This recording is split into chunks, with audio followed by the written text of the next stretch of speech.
area. Gray area. You are now tuned into the gray area. Ain't black, ain't white, it's a gray area. Hey everybody, what's going on? I'm not sure if it's just me. What's up, everybody? You know what's crazy? You never know. You never know what could happen. Like, my father is repeatedly calling my phone right at the top of my show. So while I'm trying to dial in and talk to you all, my father is FaceTiming me repeatedly and calling my phone. It's fascinating stuff when he knows the gray area starts every Sunday at 7 p.m. Eastern time. Anyway, Daddy, please stop calling me. Thank you so much. And I'm not sure if it's just me, but I've been asking a lot of questions this week, and I've certainly asked God why several times. That was one of my favorite cuts. It's called Why. It's by Kirk Franklin featuring the amazing, legendary Stevie Wonder. And you all have now stepped into the gray area. I am your host, Shari Nycole. I'm so excited to be spending another Sunday with you. And for those who are still unaware, the gray area, it exists because in a world of extremes, taboos, and biases, it's often complicated to meet in the middle, or as I like to call it, the gray area. The gray area is where topics we avoid but need to tackle exist. It's where people on both sides of an issue find understanding. The gray area is where we learn new things about others and ourselves. And what better way to do that on this lovely Sunday evening than with one of the most sultry voices in gospel music. She has runs for days, okay? I'm one of her biggest fans. And on top of that, she's a Stellar Award nominee, Sunday Best Standout Supermom, and she's also a life coach. I'm only talking about the incomparable Latisse Crawford. She's going to be hanging out with me later on today. She's got some new music, and she's always on a mission to lead others through motivation to their next level of elevation. So hopefully she can help me along with everybody else hanging out with me today. I can't wait to catch up with her. Also want to give a huge shout out to my Instagram followers who are hanging out with me live right now. What's up, everybody? You know what time it is on Instagram. I'll let you guys hang out with me for the hot topics, and then I drop you like hot grits as soon as it's over and force you to either listen on your radio. If you're in Philly, go ahead and head over to Philly's Favorite 100.7 FM. If you're not in Philly, you want to make sure that you download the Philly's Favorite app and listen live there, or you can listen live on phillysfavorite.com. So in other words, you have absolutely no excuse. And for those who want to just commune with me, engage with me, fellowship with me on social media, I'm always hanging out on Instagram and Twitter. Same handle, at Shari _Nycole, SHARI_NYCOLE. It's always great hearing from you guys. And I want to jump right into some hot topics. We got so much to cover today, so I don't want to waste any more time. Unless you are hiding in an actual bunker. You got wind of possibly the biggest news to break this year in our country, and that is President Donald Trump's COVID diagnosis.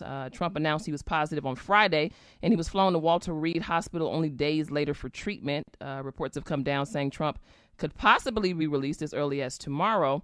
He also just recently, within the last few minutes, did a photo op where he was, I guess, in a motorcade and drove around Walter Reed Hospital. I guess it caused a big stir. Wanted to let everybody know he's doing okay. So, interestingly enough, a lot of controversy surrounding this entire thing. There are those who believe that this is all a conspiracy for votes and sympathy. I don't know how I feel about that. I really do think the president is ill.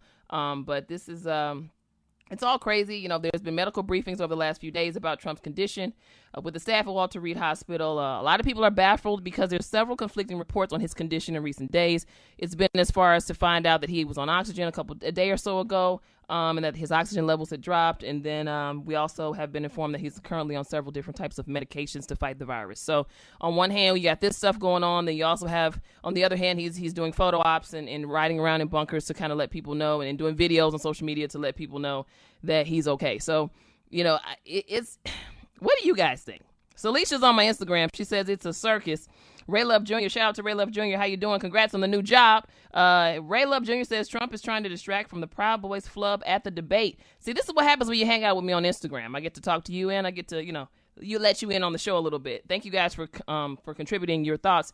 What do you guys think? Hit me up on Instagram. Let me know. And not only is Trump having a time with COVID, his woes also come with at least 8 other confirmed positive cases that are connected to that Rose Garden event that happened last week. Most notably Kellyanne Conway and Chris Christie. They're also quarantining. Chris Christie is experiencing symptoms as well. I believe that he also went to the hospital due to some other pre-existing conditions and precautionary measures. So at any rate, I certainly hope and pray that the president and all those connected to this outbreak fully recover. I just got to say, God, our country needs you more than ever. More than ever. So hopefully we're all in a position of prayer, because that's really the most important thing now.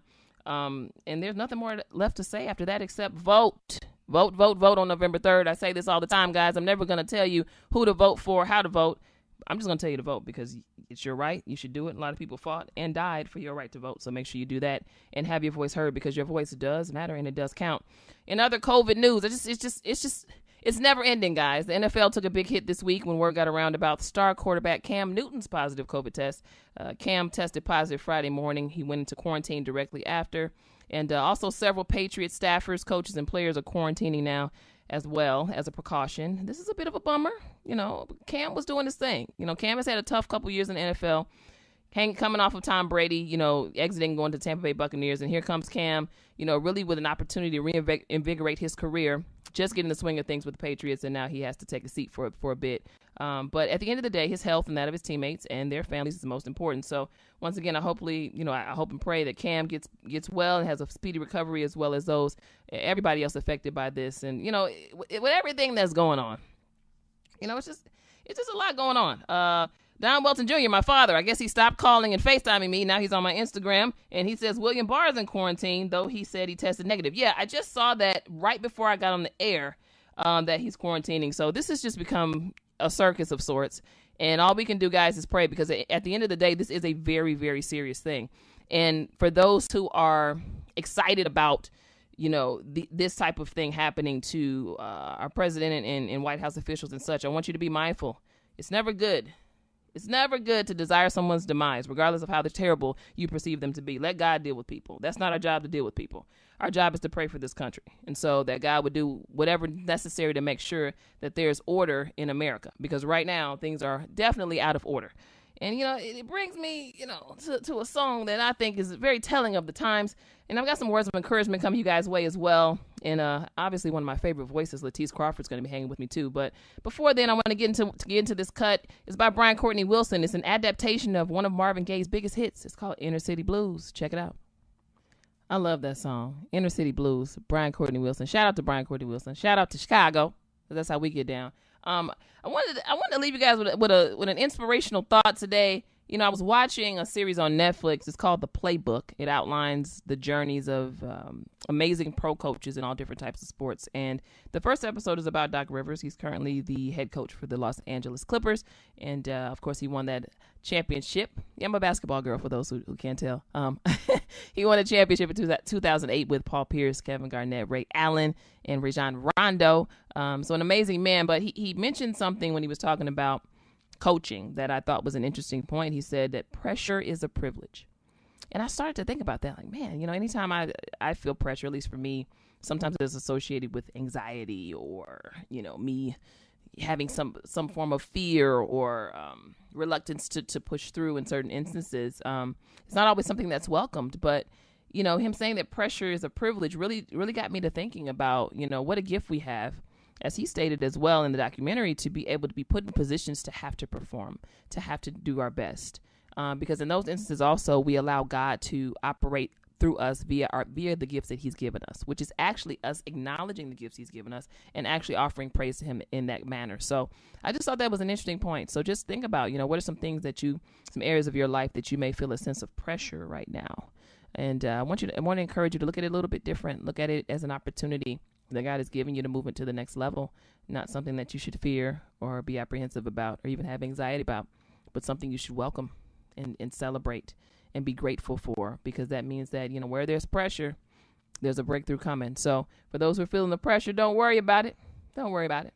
And Latisse Crawford, by the way, she's going to step into the gray area really soon. She's coming up soon. But before we do that, before I turn up on the talking with her, I just want to keep this encouragement train rolling and introduce a dope song by a new artist and an amazing young lady who just so happens to be one of my mentees. I feel old. I'm 34, so for me to have a mentee that's turning up in the singing and doing her thing, I feel a little ancient right now, but it's not about me right now. But I'm just very proud of her progression over the years. And for me to be sitting here right now and playing her song on my show, it is a bit surreal, I will admit. But without further ado, lend me your ears and check out this new joint by Sierra Monique. It's called Everything's All Right. You know what, guys? That's Everything's All Right by Sierra Monique. I gotta tell you, I've known Sierra since she was like 15 years old. I think 16 years old. And to hear her singing and going after her passions, and she's always been someone who's wanted to be on a platform like this. Just I'm really in awe. God is really doing the work. So Sierra, I love you. Continue to do great things and be amazing, and continue to grow into the amazing young lady that God has destined you to be. I'm a big believer in setting the stage for my guests. So before Latisse Crawford steps into the gray area, I'm going to usher her in with one of her most recent hits. It's called Amazing, and then we're going to chat after that. If you're listening to this voice, you're listening to Shari Nycole, and you're also listening to The Gray Area. And I am currently laying prostrate because Latisse Crawford just took me out of here.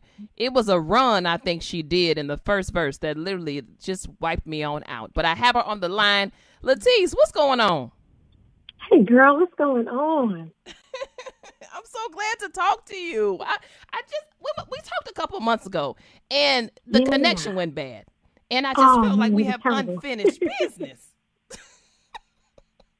How have you been? The connection what's is new terrible. with you? I'm doing good. I always tell everybody I live up in the mountains, so on any given day, a bear could be chewing my wires and nothing.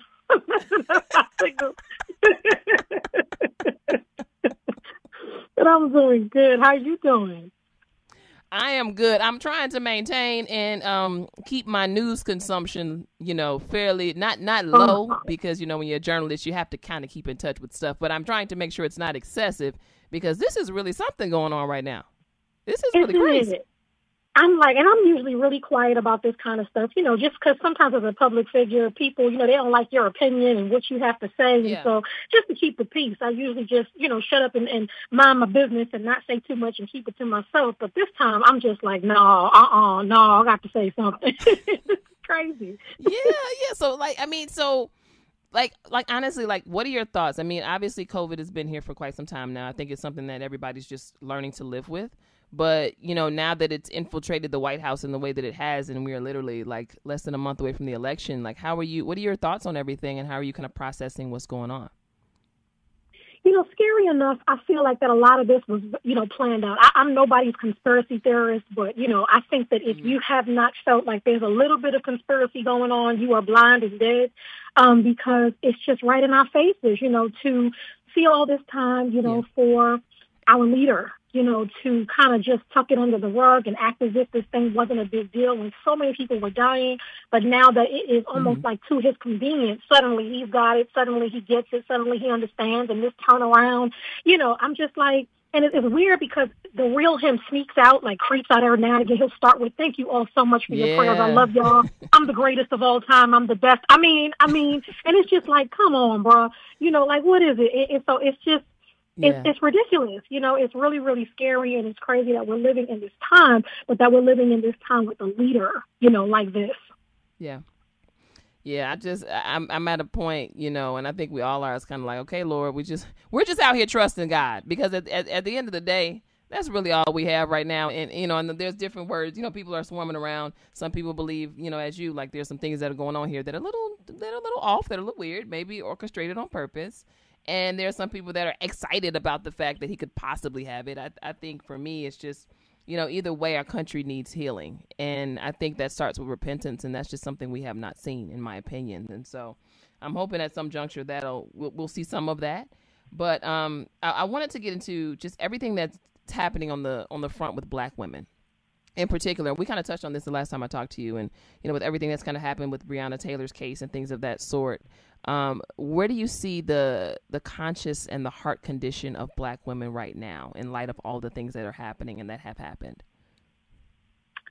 I think, again, another scary place, you have women finally in a position where they're ready to really speak up and speak out, and I don't necessarily know if the world is really ready for that, still, even in, my line of work, I don't know if they're still ready, for us to take on that role in that position, to not just sit back and be treated poorly, and to let people just kind of do whatever they want to do to us for so long, since the beginning of time. And a lot of my life coaching sessions with my clients, I always tell them the first thing we do first session is go back to the book, go look in the Bible, and you'll see, so many women, even in there, not being treated fairly, or their sin, being overridden by, their healing or their deliverance, but then you read about the men, and, people very quickly forget about all the stuff that David was doing, and they look at the fact that he was king and he, killed Goliath. And so I think that, in order for us really to get anywhere with our plight and with our fight, is for it to be understood that we do have a voice, and rightfully so. And for so long, we've been standing on the front lines and covering our men, and now it's time for us to cover ourselves. Yeah. Ooh, you about to start already? It's only been 5 minutes. This is what you do. Latine starts off very chill, and then all of a sudden she starts hitting you over the head with just truth and stuff. So I'm ready. I was ready this time. I was ready. You didn't knock the wind. I got the wind knocked out of me, but I bounced back real fast. Praise the Lord, because Latisse likes to turn up. Y'all ain't ready. And we talk about life coaching, and you talk about being a woman, and the things that we need to really embrace about, especially as Black women in particular, just where we are now. And have you found yourself, and I know, the gospel industry is different from secular industry, but in certain instances, it's not. The industry is the industry.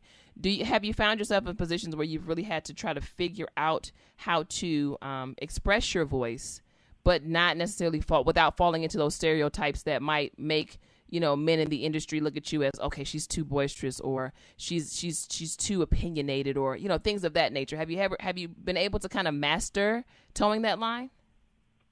I definitely have not. And I don't necessarily know if I want to master that. I think, like I said, it goes back to, for a long time, we have been very quiet and have not been able to really tell how God, deals with us as well, and so, like I said, I think I am a hard pill to swallow sometimes, in my specific genre, because of what I stand for, and it's not that I'm against, what the church talks about, or marriage or anything like that, when somebody finds me, it'd be great and it'd be wonderful. But until that time, I refuse to sit and look like I'm in a sunken place because I don't have anyone. And so I think sometimes, that's hard for them to digest, that a woman is not just standing by waiting to be rescued, by a guy or by a man. And so I have not mastered, that art of not singing what I feel God is giving me to say, the way he's given me to say it. I think that people need deliverance. And for a long time, we as the church have been sugar, and now it's time for us to be salt. And so if I need to be that and, people don't like it, I don't really know, I haven't really figured out the soft answer to that yet. Pray my strength. Wow. And I'm going to pray for you, but that's good, though. That's good, because salt is a preserver. People need preservation. In a good way. Yeah. Sugar make you, after a while you get sick. It tastes good, but it's short-lived. You'll walk around, you'll be sick afterwards. But the salt, it might taste a little weird at first, but you'll sustain. So I think that's a great point you just made. And you mentioned a little bit of something right in there about, women and being in a position where if you're single, still functioning in your purpose, and not, men not thinking that they're just going to come and be your Prince Charming and you're just waiting for them, but you're still moving in your direction in your life that you want to move in. With that said, what is your advice? And we talked about this a little bit last time we chatted, as a single woman. I am a single woman who desires marriage, but what would be your kind of biggest piece of advice for women in this particular time and generation who desire marriage, who may feel like, man, the slim pickings out here, or or maybe feeling like, okay, I've been single all this time, maybe this is just what's for me. Like, what's your biggest piece of advice for single women right now, especially those who are believers? I honestly think that a lot of the reason why we're not finding or, getting who we want is because we don't build strong enough relationships with ourselves first. I know for myself, I kind of went straight from my father's house and his identity for me to being married. I was married before. I'm divorced now. And then I had to take on the identity of my husband. I know that, when we do get married or when we, do find our significant other, we kind of lose all of ourselves. We stop hanging out with our friends. We have to leave our churches and drop our last name and all these different things, and we lose our identity. And so we go into these relationships without really anything that identifies who we are. And so I think that in our singleness, we need to make it very personal and build relationships with ourselves. Go on dates, write a journal about how you felt about the date, what you like, what kind of food you don't like, so that when he comes, you know who you are, you know what you like, and you know how to communicate who you are. Someone was asking me the other day on an interview about a checklist and what should they put on the checklist? And I said, honestly, I think that the checklist should be about you and not about the person. Who do you want to be when this person comes in? Because sometimes we meet people, but we're not ready for them because we don't even know who we are. And so, I configured the way I was doing my checklist. So I started writing, instead of, I want a man who's well off, I said, well, no, I want my credit to be good so that I can add something to the pot. This is where I would want to live. Yeah. This is where I would be willing to relocate to, so that when somebody came along, if they didn't fit within who I wanted to be and who I needed to be and what would allow me to contribute to them, I knew they weren't right for me. Wow. And let me ask you kind of as a follow-up to that, in working through that divorce, what was one thing about Latisse that, you kind of lost in the sauce of taking on your husband's identity that you were able to rediscover as a single woman? I rediscovered the sound of my voice, like I said, I think, just the sound of my voice, where I was able to say what I really felt, and if I didn't want to do something, I was able to say no and be confident in it, because I was thinking for myself and I was sure, about who it was that I wanted to be. I took a very, very long time, to really soul search and go on this wholeness journey. Before I became a life coach, I was, seeing a life coach, and, it just really made me take a lot of accountability for a lot of the things that I was blaming on other people, when they kept reminding me that, you allowed these things in your brokenness, and you have to forgive yourself for what you allowed when you didn't have the tools, to really build properly. And so it took a lot of forgiveness, a lot of self-healing, and just a lot of me rediscovering my identity. And, like I said, what I wanted, and me being determined and saying, whether I'm with someone or not, I'm going to be happy. I'm not going to allow anybody else to be the calculator of my worth. I get to calculate that, and I have power to exist or power to exit, and I get to choose. Latisse, you almost had to somebody pick me up off the floor. I can't do this. I should have put a time limit on your interview. I should have said you have 7 minutes, and that is it. Because I'm tired. You have worn me thin. This is crazy. But speaking of finding your voice, don't worry, guys. Latisse is going to stay right here. She's not going anywhere. But I want you guys to hear her voice once more. It's her new single, Something Something. Check it out. Yo, that's a bop right there. It's called Something Something by Latisse Crawford, who's still on the line. Latisse, that song is lit, okay? It's got like a rock, soul, gospel vibe to it. It's like, how like sometimes people, when they're really active, like, they'll walk around, they have like a face cloth because they sweat a lot. They just have to have a face cloth to kind of wipe their brow all the time. I feel like I needed a face cloth when I was listening to that song. I don't know, something about it just got me all excited, and I was like, man, let me calm down. That song is, let's just talk about the motivation behind that record, kind of where you were headed, creatively with it first and then spiritually as well. Can you kind of break that down for me?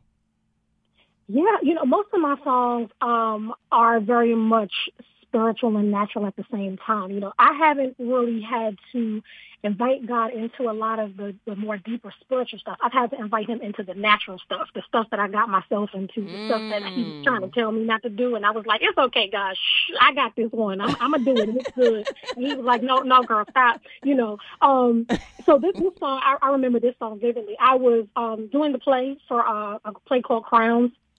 And I was in the room, and I remember that I had been away from home for like 3 or so months, and I was missing my son, and just, all the things that kind of identified, or who I felt identified who I was.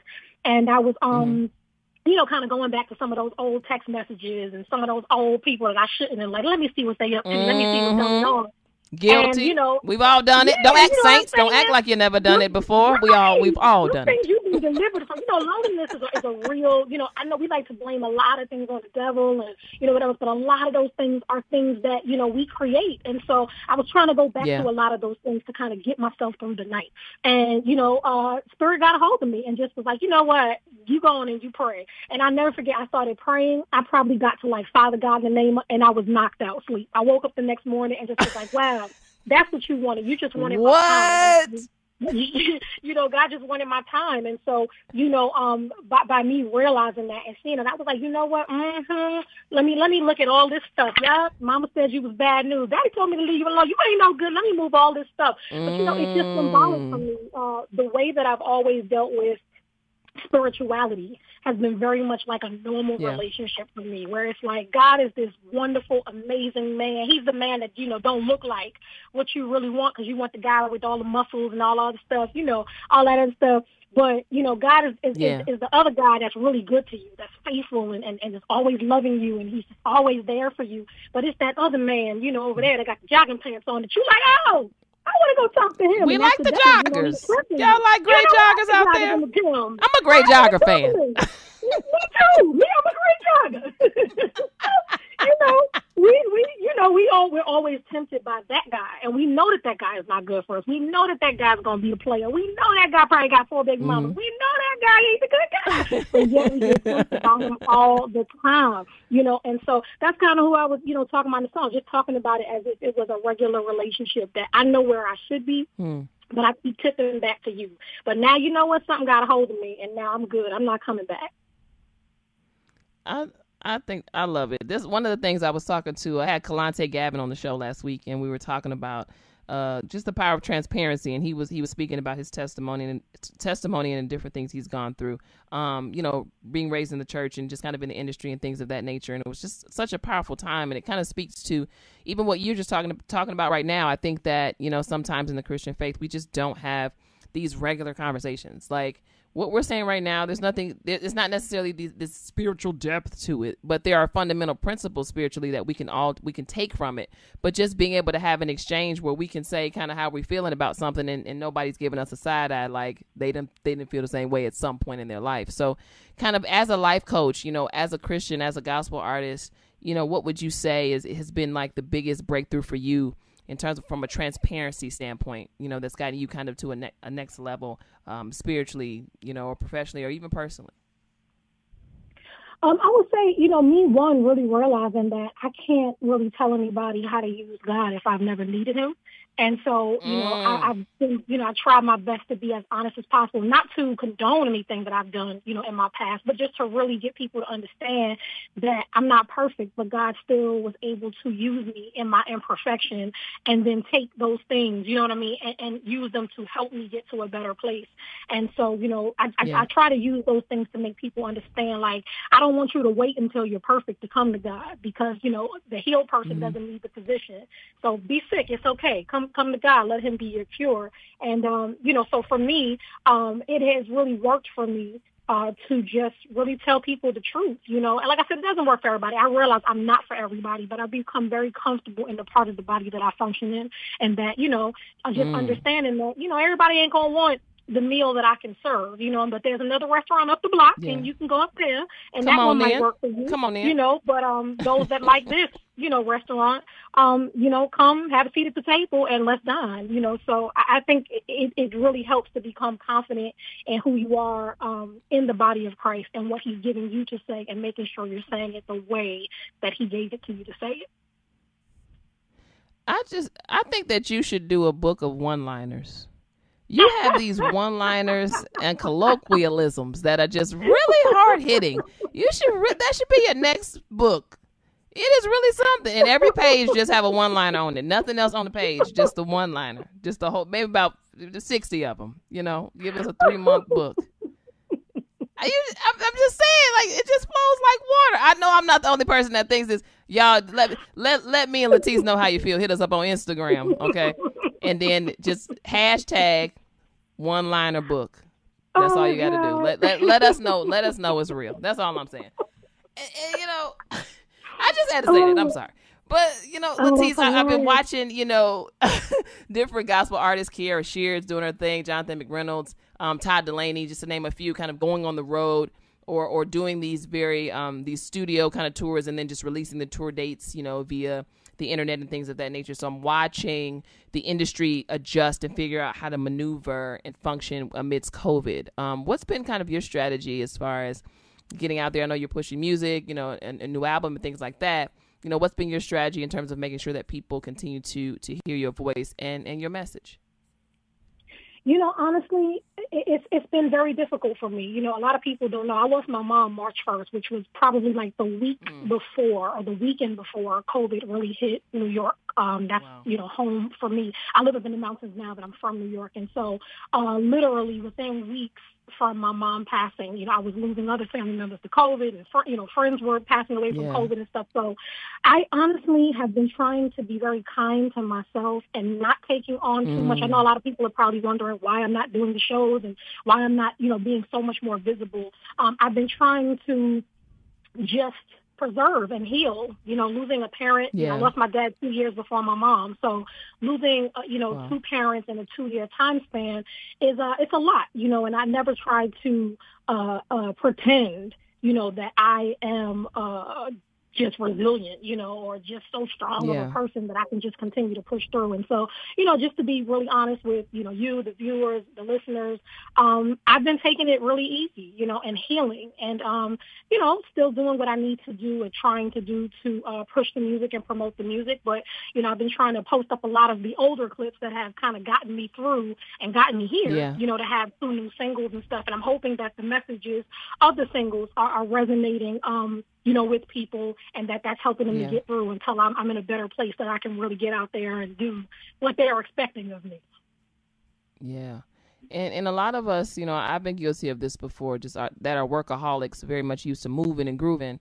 Sometimes it takes a while for us to give ourselves enough grace to do what you're saying, to kind of sit still and be still and heal and things of that nature and really utilize and do self-care, because that's really what it is. Were you conflicted at all? You know, I understand that you were still amidst a great amount of grief, but were you conflicted at all with having to kind of be still and sit and do a hard reset? Was that tough for you to get adjusted to, or to even decide to? Absolutely.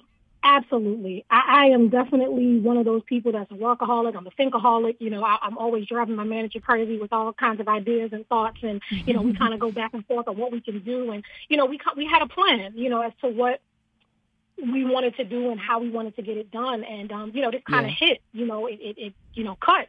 And I remember when my father passed, like it's about 2.5 years or so ago, and I went right out and did a play for 3 months. You know, was on the road, away from family, wasn't seeing anybody, away from my son.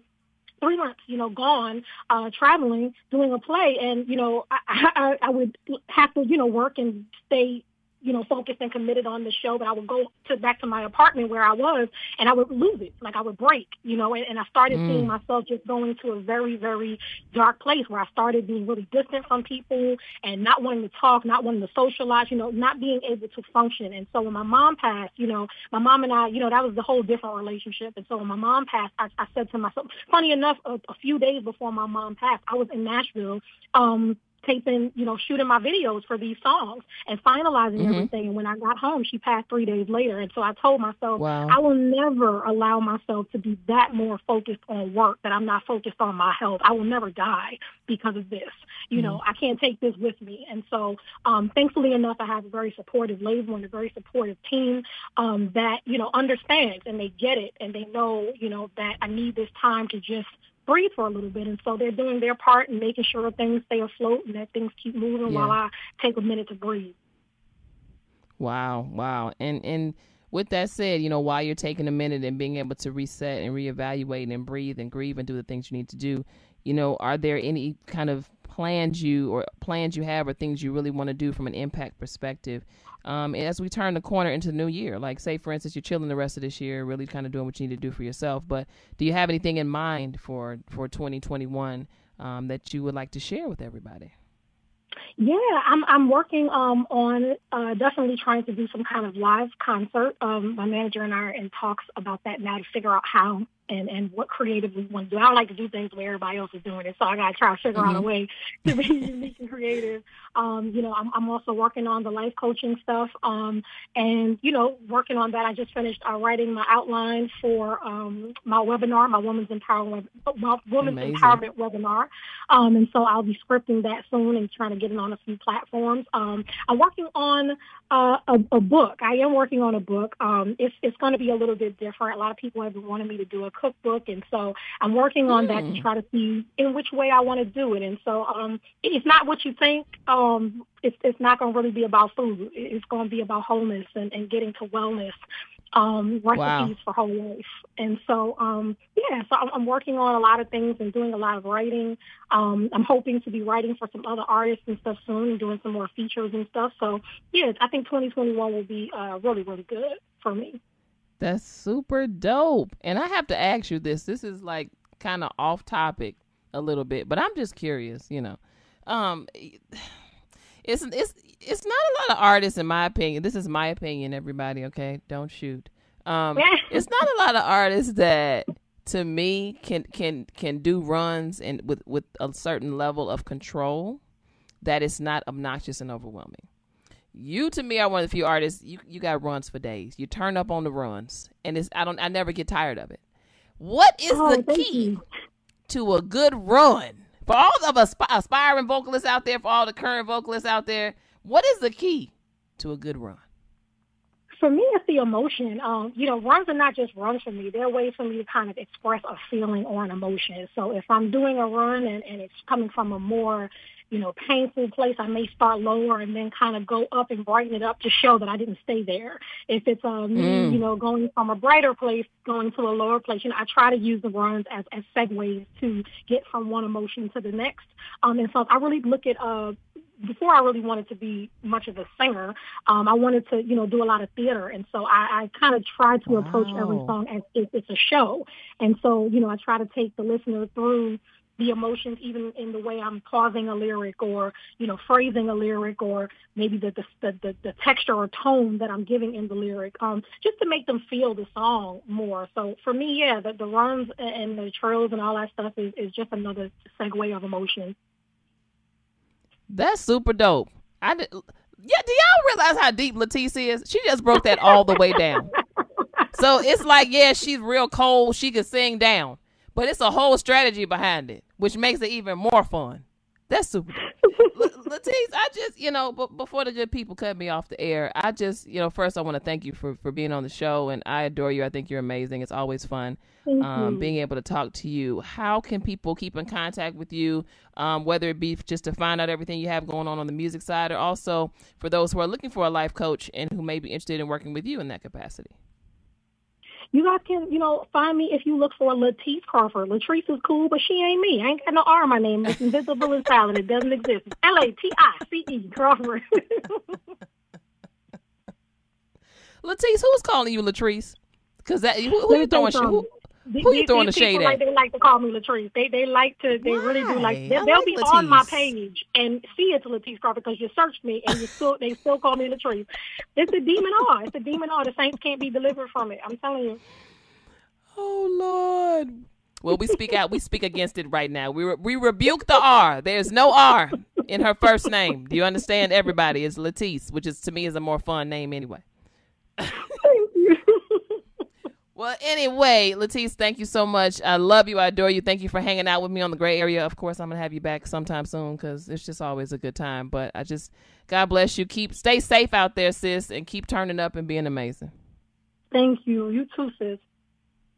Thank you so much. And thank you all so much for hanging out with me on the Gray Area. You can always kick it with me on social media. On Instagram and Twitter, the handle is the same, at Shari_Nycole, SHARI_NYCOLE. You guys, it's been real. It's been amazing. I'll see you all again right here in the Gray Area on next Sunday, 7 p.m. Eastern. Can't wait. Have a good day, everybody. Good night and a good week.